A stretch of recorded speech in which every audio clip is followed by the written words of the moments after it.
What's up, comic book fans? This is TB Comics coming at you again in the month of May, and it is a very muggy day. Not so bright, but it is really close, and we really need a storm down here in the southeast of the UK. What's the weather like where you are? Just as fine, but just as close. A little bit oppressive, isn't it? Anyway, enough waffling about the weather. I'm not Michael Fish. I'm reviewing some comic book covers, and I've got a thickish stack of comics to show you. We're going to head over to the Independents. First up, we have EC and Oni Press, Catacomb of Torment. This is issue number 11. Short stories as always. On the horror side, obviously you've got Cruel Kingdom that has the sort of the medieval. You've got Epitaphs of the Abyss, etc., etc. If you haven't jumped on this bandwagon and you love short stories, I urge you to do so. We've got a great cover there coming from Dustin Weaver. That is cover A, and we get to discover the twisted origin story of the Tormentor. Interesting. So who knows what's going to happen? Haven't got a clue what short stories are in this one. I've been slowly going through them, every few days. I just love these, yeah. I've always loved short stories, nice condensed, pick up and put down reads. So, like I said, if you haven't jumped on this, I urge you to do so. It's always fun. Moving over to Bad Idea, we have a new release. We did get issue 0, which was a bit of a teaser for Olympus Saga. Is it just Megalith or Beyond Megalith? I always forget. No, it's just Olympus Saga Megalith. This is issue 1. I chose one of the sort of sketch from the interior artwork, the sketch variants. Lovely wraparound cover. That is number 20 of the art edition variants. I think there's probably about 25. And then you've got like all the ratios, the chromium variants, and there was a gorgeous, I think they call it the meteorite variant, which was, I think, about a 1 in 200. So it's pretty pricey. But yeah, anyway, back to this. The interior artwork is amazing. I'm not going to show you the other side, but we've got a giant kaiju sort of ploughing through a city. And I think it's from there's like an undercover cop or an off-duty cop, and I think it's from his perspective. I haven't read too much into it. I don't like to spoil the surprise. But yeah, can't wait to see what goes on. Hopefully it's going to be a good read. Bad Idea are actually smashing out some good comics at the moment. You've got The Ordained, you've got Tankers versus Aliens, which is coming up soon. There's a couple of others. Oh, The Hab, I think, was, that's Bad Idea as well. So I've picked that up as well. So hopefully that's a good read. But yeah, fingers crossed. Can't wait to read that. Do like a good sort of kaiju story. Moving over to Mad Cave, we have issue 18 of the Gatchaman series. I just picked this up because I like a bit of nostalgia. I remember sort of watching Battle of the Planets when I was a child, a wee toddler. This cover there is a connecting cover, and that is coming from cover B, coming from Chris Batista, Sabrina Citron and Tom Chu. So thank you very much. This is, I want to say that's the third one in the connecting. I think there's 4. Quote me if I'm wrong, but I think there's 4. This one has got June the Swan. I don't know what she's clutching there. Maybe some sort of super weapon, or maybe some sort of beacon, or I don't know. Not sure who this mummified character is up there. Maybe it's Galactor and he's, I don't know, been attacked by Mum-Ra. Probably not, because then that would make it a crossover with Thundercats. But haven't got a clue who that is. So haven't read any of the Gatchaman series yet. I'm just waiting until it's either completely finished or this next arc is done. Then I'll probably jump on it. Recently read Thundercats. It was all right. I preferred Thundercats Lost, actually, to tell you the truth. Too much chopping and changing of the writers and the artists and stuff like that. It got a little bit confusing. And also just finished the second arc of Autumn Kingdom. That was out on, I think it's out on, I want to say Oni Press. I might be wrong. That's coming from Cullen Bunn and Christopher Mitten. That's a really good read if you haven't jumped on that. Sort of quite horror fantasy. Two sisters, parents get kidnapped by some weird troll people and they have to go and save them, and there's a magic sword and stuff like that. So you sort of get the drift. So yeah, worth a read though. I wouldn't say the art is phenomenal, but it's some good work from Christopher Mitten. I did enjoy it. And it leaves it open for a third arc as well.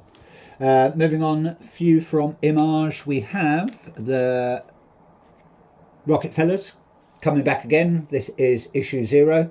This is going to be introducing or looking at the Unbelievables. Not sure who they are.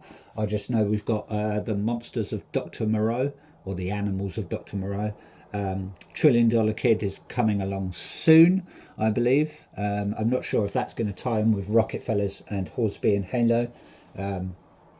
But anything from Ghost Machine I'm going to pick up because the artwork is just spot on. So this is coming from Tomasi, Manipul and Lee, as always. This is a wraparound variant, and that is coming from, it's cover C, coming from Lola Leitz and John Calise. Looks like we've got the Rocketfeller family on a train, or maybe a subway. It looks like they're having a jolly old time anyway, so fingers crossed it's going to be a good read.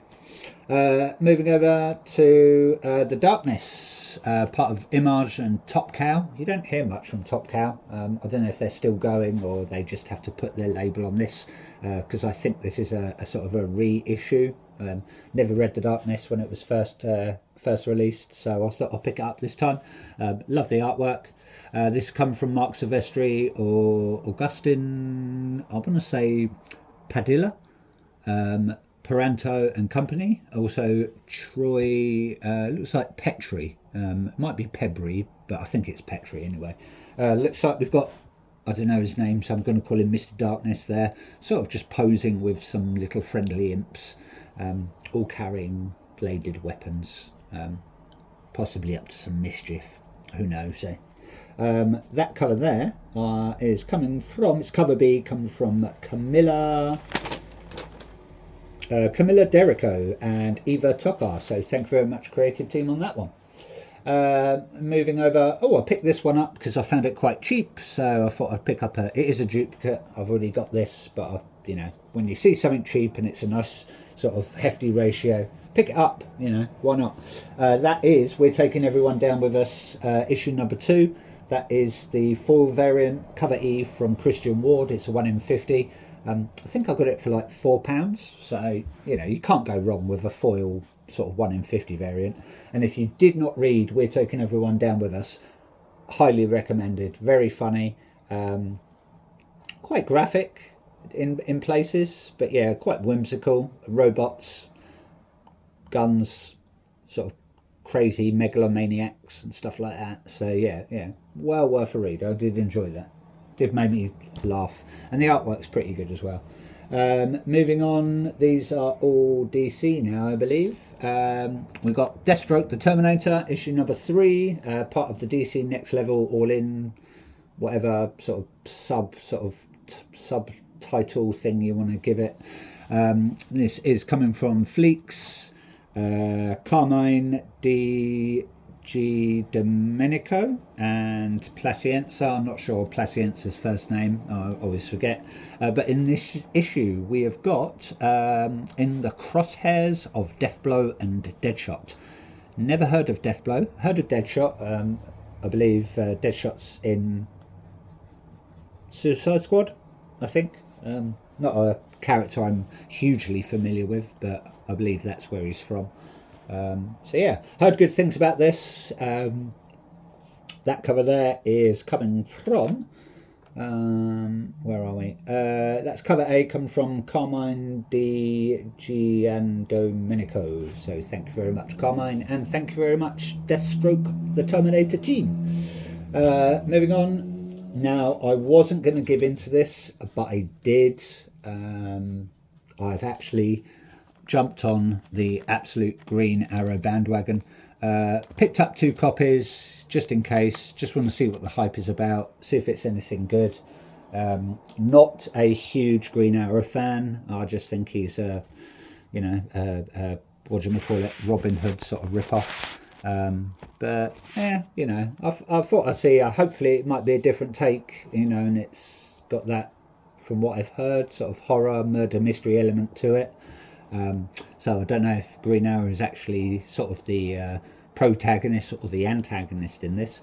It is coming from Pinnershot, Albuquerque, and I want to say Maidlo or Mayolo. I'm not sure if that's a D or an O. The writing's quite small. But yeah, we shall see what it's like. That cover there is coming from Rafael Albuquerque. So thank you very much, creative team. We'll see how we go. I think it's only a 6-issue run, so I don't think they're going to do any tie-ins with the rest of the Absolute Universe, not just yet anyway. But it is early days as this has just been released. And we do have Absolute Catwoman coming out on I think it's the 10th of June. So, you know, what, 2 weeks away? Not long. Moving over, still part of the DC Next Level series, and All In, etc., etc. We have Lobo, issue number 3. Lovely cover there from Lee Bermejo, one of my favourite artists. That is cover 3. So cover B even, issue 3. It is coming from Young, Baldari, Corona and Bolio. So thank you very much, creative team, as always. And thank you very much, Lee Bermejo. Looks like we've got Lobo's dog, maybe. Hopefully it's not going to be anything like Terror from the Boys and do some naughty things to that Batman doll. But you never know. Moving on, DC Vertigo, we have End of Life issue number 4. This is a cardstock variant. I'm just picking up random ones for these. That cover there, I want to say, is coming from, it's cover B, come from Brant and Stein. So thank you very much, Brant and Stein. Looks like I've got a main character there. He's being presented with some nice artwork by this child. Looks like he's beating up some bad guy quite vigorously as well, because it doesn't look like he's got a head anymore. So looks like Mum's happy. So yeah, he looks a bit sort of a little bit awkward. So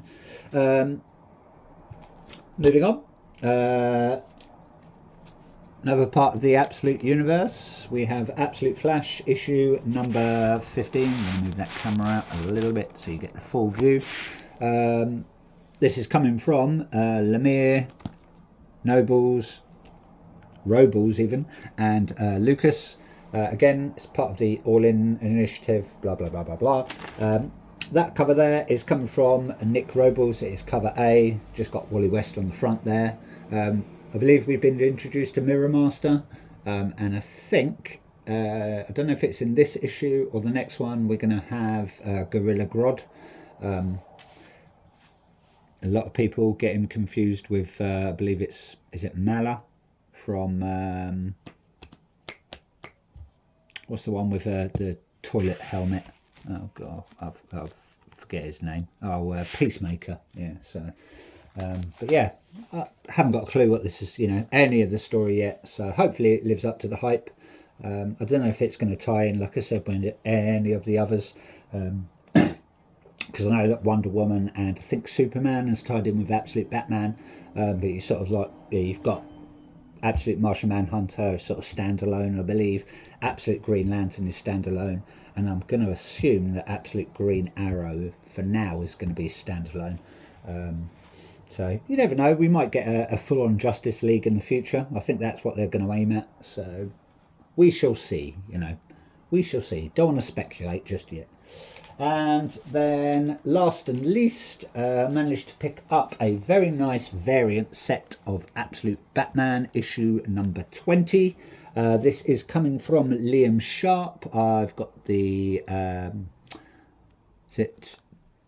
Virgin and the trade dress. I always forget which is which, because you've got trade dress, minimal trade dress, virgins and foils. I always forget which is which, apart from obviously the foil and the virgin. Always forget which. What's different between trade dress and minimal trade dress? Is it just minimal has the logo, and then the trade dress has the actual, Batman logo as well. So anyway, it's coming from the same creative team, Snyder, Dragotta and Martin. And like I said, we have got Absolute Catwoman coming along very soon. So I'm going to jump on that as well. The only one I didn't jump on was Absolute Superman and Absolute Green Lantern. I do wish I picked up Absolute Superman now, actually, because I've heard it's getting very good. So yeah, really happy with those. As I said, they're Liam Sharp exclusive variant set. Not a bad price. I didn't pay it over the odds like some people charge for these. So yeah, I was happy with that. And I think it has got a certificate somewhere. Oh yeah, there you go. Tiny little certificate. Space Cadet Comics, I believe that's coming from. It's 10 out of 1,000, so not too bad, eh? Not too bad. Really good condition, and I am looking forward to reading Absolute Batman at some point. I will, don't worry, I'll get there. Anyway, that's enough waffling from me. Hope you liked what you saw. And one last thing before I go. Did you watch The Boys, the final episode, and were you as disappointed as I was? Too many plot holes, too much unfinished business. The